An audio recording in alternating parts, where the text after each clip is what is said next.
اتوار کے دن اللہ پاک کے دو صفاتی نام یا حیو یا قیوم ایسا مجرب عمل اور ایسا کرامت عمل آپ کی خدمت میں لے کر حاضر ہوا ہوں.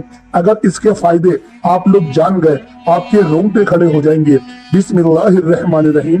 محترم ناظرین و کرام، آج قرآن پاک کا ایک مختصر ترین سورت کے وظیفے کے ساتھ آپ کی خدمت میں حاضر ہوا ہوں. یہ قرآن پاک کی بہت ہی جامع اور مختصر سی سورت ہے، لیکن اس کے کمالات، اس کے معجزات اتنے زیادہ ہیں کہ آپ لوگ دیکھ کر حیران رہ جائیں گے. آج میں اپنی زندگی کا سب سے آسان سا وظیفہ، سیکنڈوں کا وظیفہ، 1 منٹ کا وقت بھی نہیں لگے گا میرے بھائیوں میری بہنوں، 2 منٹ کے اندر اندر انشاءاللہ اللہ پاک نے چاہا تو اتنا زیادہ طاقتور ترین یہ عمل ہے میرے بھائیوں میری بہنوں. اس کے پڑھنے کا وقت آپ لوگ اگر ظہر کے وقت یعنی کہ ظہر کی نماز کے بعد اور اتوار کے دن اگر آپ لوگ اس عمل کو کر لیتے ہیں، صرف ایک بار اپنی زندگی میں آپ لوگ اس عمل کو آزما لیتے ہیں، تو یقین جانیں اللہ پاک آپ کی زندگی کو ایک دم بدل کر رکھ دے گا. کیونکہ قرآن پاک کی ایک چھوٹی سی سورت ہے اور اللہ پاک کے 2 انتہائی جلالی نام ہیں، یعنی کہ نور والے نام ہیں، اللہ پاک کی کامیابی کی طرف لے جانے والے نام ہیں یا حیو یا قیوم. یا حیو یا قیوم کا ویسے بھی آپ نے بہت سارے وظیفے میرے چینل پر بھی دیکھے ہوں گے، اور اس کے علاوہ بھی آپ لوگ یا حیو یا قیوم کے بہت سارے عملیات کرتے ہوں گے، لیکن یہ عمل ان سب سے زیادہ مختصر بھی ہے اور ان سب سے منفرد بھی ہے، اور اس کی تعداد بے شک کچھ زیادہ ہو سکتی ہے، لیکن اس عمل کو کرنے کی برکتیں بہت زیادہ ہیں. کیونکہ پیارے بھائیوں،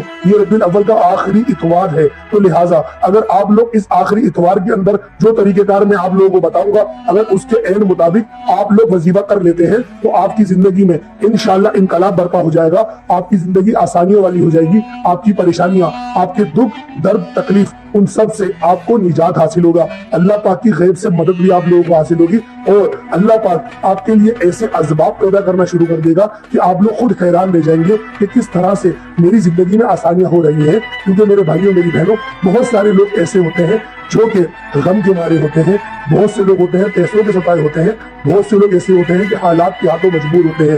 بہت سی میری بہنیں ایسی ہیں جو سسرال کے اندر جاتی ہیں اور ان کو عزت نہیں مل رہی ہوتی. بہت سے ایسی میری مائیں ہیں جن کی بیٹیوں کا گھر اجڑا ہوا ہے، ان کی بیٹیوں کے اوپر ظلم ہو رہا ہے، ان کی عزت بھی نہیں کی جاتی، ان کو حقارت کی نگاہ سے دیکھا جاتا ہے، اور ان کو اٹھتے بیٹھتے چلتے پھرتے ان کے گھر کے ان کے ماں باپ کو تانے بھی دیے جاتے ہیں. تو میرے پیارے بہنوں میری بھائیوں، آپ لوگ صرف اس عمل کو، اس وظیفے کو ایک بار اپنی گراں سے باندھ کے تو دیکھیں، ایک بار اس عمل کو آزما کے تو دیکھیں. یقین کریں مقدر چمک جائیں گے. اس کے مطابق دعا مانگ لیں تو کیا لگتا ہے کہ اللہ پاک عطا نہیں کرے گا؟ جو خود فرماتا ہے، جس کی رحمتیں خود فرماتی ہیں کہ بندے مانگ، کیا مانگتا ہے؟ اس کی رحمتیں 5 وقت بلاتی ہیں کہ آ بھلائی کی طرف، آ کامیابی کی طرف. خود سوچیں کہ جب آپ لوگ اس کو اس کے نام سے پکاریں گے، یا حیو یا قیوم، یا حیو یا قیوم، ہمیشہ رہنے والے، ہمیشہ قائم رہنے والے، ہمیشہ زندہ و جاوید رہنے والے. میرے پیارے بھائیوں، ترجمہ یوں بتا رہا تھا تاکہ آپ لوگوں کو پتہ چلے کہ آپ لوگ اللہ پاک کا کون سا صفاتی نام پڑھ رہے ہیں. یوں تو یا حی کے بہت سارے مطلب ہیں، بہت سارے، لیکن یہ مطلب ہر چیز سے اس نام کو ممتاز کرتا ہے. ہمیشہ رہنے والے، ہمیشہ زندہ رہنے والے، ہمیشہ قائم رہنے والے. تو لہٰذا اس کا ایسا باکمال عمل آپ کی خدمت میں لے کر حاضر ہوا ہوں. آسان سا وظیفہ ہے، کوئی اتنا مشکل نہیں ہے. یہ زبان پر پڑھنے میں بھی بہت ہلکے الفاظ ہوتے ہیں. تو لہٰذا ایک بار اس وظیفے کو آزما کے تو دیکھیں، ایک بار اس وظیفے کو کر کے تو دیکھیں. یقین جانیں اللہ پاک آپ کو ایسا نوازے گا، آپ کی عقل بھی حیران رہ جائے گی. آپ کے گھر والے بھی دیکھیں گے کہ کیسی اس کی عزتیں ہونے لگی ہیں، کیسے معاشرے میں اس کی عزت بڑھ گئی ہے. پہلے تو کوئی اس کو پوچھتا نہیں تھا، پہلے تو کوئی اس سے سلام دعا کرنا پسند نہیں کرتا تھا. اب تو گلی کے بچے بھی رک کر ہاتھ ملاتے ہیں اور ہاتھ ملا کر خوش ہوتے ہیں کہ ہم نے فلاں کو سلام کیا تھا. تو لہٰذا اگر آپ لوگ چاہتے ہیں کہ اللہ پاک کی ننھی مخلوق بھی آپ لوگوں کی عزت کرے تو یہ عزت والا عمل کرے. اور ویسے بھی بہت سارے عمل آپ لوگ کرتے ہی ہوں گے، لیکن کوشش کیا کرے کہ ہر کسی کی عزت کرے. جو شخص ہر کسی کی عزت کرتا ہے اللہ پاک لازمی اس کو عزت دیتا ہے. لیکن جو کوئی دوسروں کا مذاق اڑاتا ہے، دوسروں کا مذاق بناتا ہے اور دوسروں کی عزت کی پرواہ نہیں کرتا، چند لمحوں کی مسکراہٹ یعنی کہ کوئی جھوٹا جوک یا مذاق کرتا ہے کہ دوسرے بندے ہنس جائیں اور ہنسنے کے بعد وہ بھول بھی جاتے ہیں، لیکن اس کے قبر میں ایک اژدھا ڈل جاتا ہے جو اس کو ڈھسے گا. تو لہٰذا آپ لوگ مذاق سے بھی گریز کرا کریں، کسی کی دل آزاری نہ ہو. کوشش کرا کریں کہ ایسا مذاق آپ لوگ ہرگز نہیں کریں. تو پیارے دوستوں، پیارے بھائیوں، آپ لوگوں کو وظیفے کی طرف لے کے چلتا ہوں. وظیفہ کس طریقے سے کرنا ہے اس کا مکمل اور جامع طریقہ آپ لوگ سمجھ لیں. اتوار کا دن ہمارے درمیان آ چکا ہے.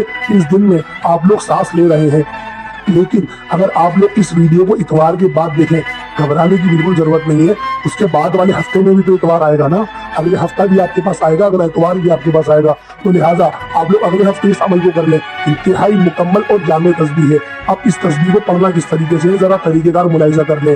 پیارے بھائیوں، پیاری بہنوں، اگر آپ لوگ نے اب تک ویڈیو کو اسکپ کر کے دیکھا ہے تو کوئی بات نہیں، لیکن پوری ویڈیو دیکھیں گے تو آپ کو سمجھ میں آئے گی کہ وظیفے کی طاقت ہے کیا، وظیفے کا معیار کیا ہے، آپ لوگ وظیفے کو کس طریقے سے پڑھ سکتے ہیں، آپ کو پڑھنے سے کون کون سے فائدے حاصل ہوں گے۔ تو لہٰذا کرنا کیا ہے، سب سے پہلے آپ لوگ تعوذ و تسمیحہ پڑھیں گے، یعنی کہ اعوذ باللہ من الشیطان الرجیم بسم اللہ الرحمن الرحیم، یہ ایک مرتبہ ہوا۔ اس طریقے سے 7 مرتبہ پڑھیں گے، اعوذ باللہ من الشیطان الرجیم بسم اللہ الرحمن الرحیم، یہ 2 ہوئے۔ اس طریقے سے 7 مرتبہ آپ لوگ پڑھ لیں۔ اس کے بعد نبی پاک صلی اللہ تعالیٰ علیہ وسلم کی ذات پاک پر درود پاک پڑھنا ہے۔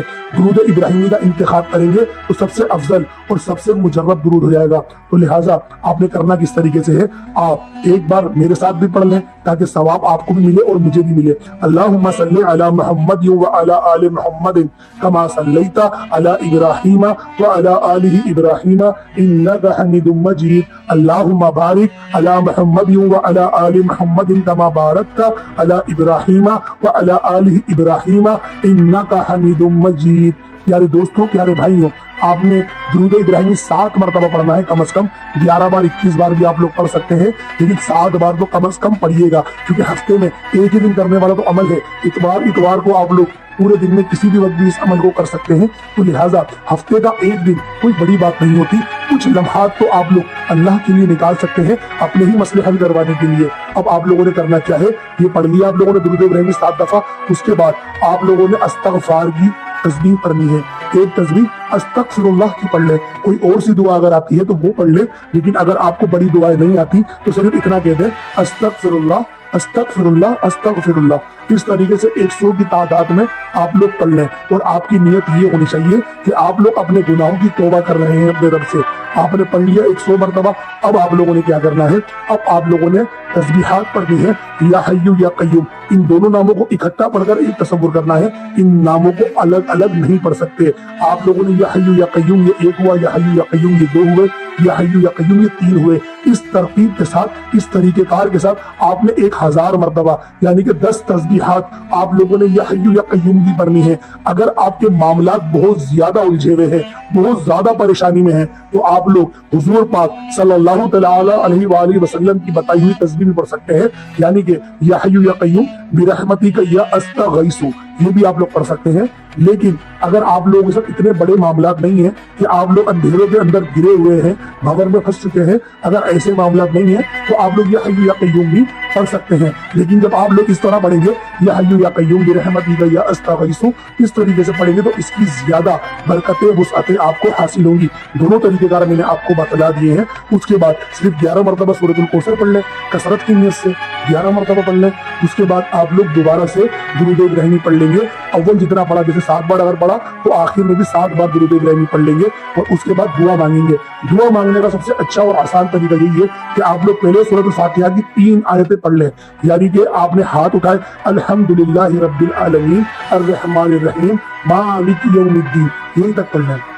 ایاک نعبد و ایاک نستعین بھی پڑھ سکتے ہیں، لیکن اگر 3 آیتیں پڑھ لیں گے تو یہ بھی کافی ہوگی، 4تھی آیت بھی پڑھ لیں، میں تو کہتا ہوں پوری سورت پڑھ لیں۔ اس کے بعد آپ لوگ مانگنا شروع کریں اللہ پاک کے صفاتی ناموں سے، یعنی کہ یا رحمانو یا رحیم یا جبارو یا قہارو، آپ لوگ اس طریقے سے اللہ پاک کے نام پکاریں، یا حنانو یا منان، پھر آپ لوگ اپنی حاجت بتانا شروع کریں۔ یا ارحم الراحمین بار بار کہیں، ہر بار آپ لوگ اپنی حاجت مانگتے ہوئے یہ ضرور کہیں، جیسے یا ارحم الراحمین میرے معاملات میں آسانی فرما، یا ارحم الراحمین میرے قلوب کو منور فرما، یا ارحم الراحمین میری زبان کو اخلاق سے پر کر دے، یا ارحم الراحمین میرے چہرے پر اپنا نور ڈال دے، یا ارحم الراحمین میرے جسم کے اعضاء کو وضو جیسی چمک عطا فرما۔ اس طریقے سے آپ لوگ دعا مانگے، یا ارحم الراحمین میری پیشانی کو سجدے سے مالا مال کر دے، سجدے کا نشان عطا فرما۔ اس طریقے سے آپ لوگ دعائیں مانگے۔ میرے پیارے بھائیوں، میری پیاری بہنوں، میں نے آپ کو ایک فقیری دعا بتائی ہے، آپ لوگ اپنے انداز میں بھی مانگ سکتے ہیں، کیونکہ مانگنا کسی اور کے بتائے ہوئے طریقے سے وہ بات اور ہوتی ہے، لیکن جو آپ کا اپنا مانگنے کا انداز ہوگا وہ انداز بھی کچھ منفرد ہوگا۔ تو لہٰذا امید کرتا ہوں آج کی ویڈیو آپ کو بے حد پسند آئی ہوگی۔ ویڈیو اچھی لگی ویڈیو کو لائک کریں، دوستوں کو ضرور شیئر کریے گا، چینل پر نئے ہیں ضرور سبسکرائب کریں، بیل آئیکن پریس کریں۔ السلام علیکم ورحمۃ اللہ وبرکاتہ۔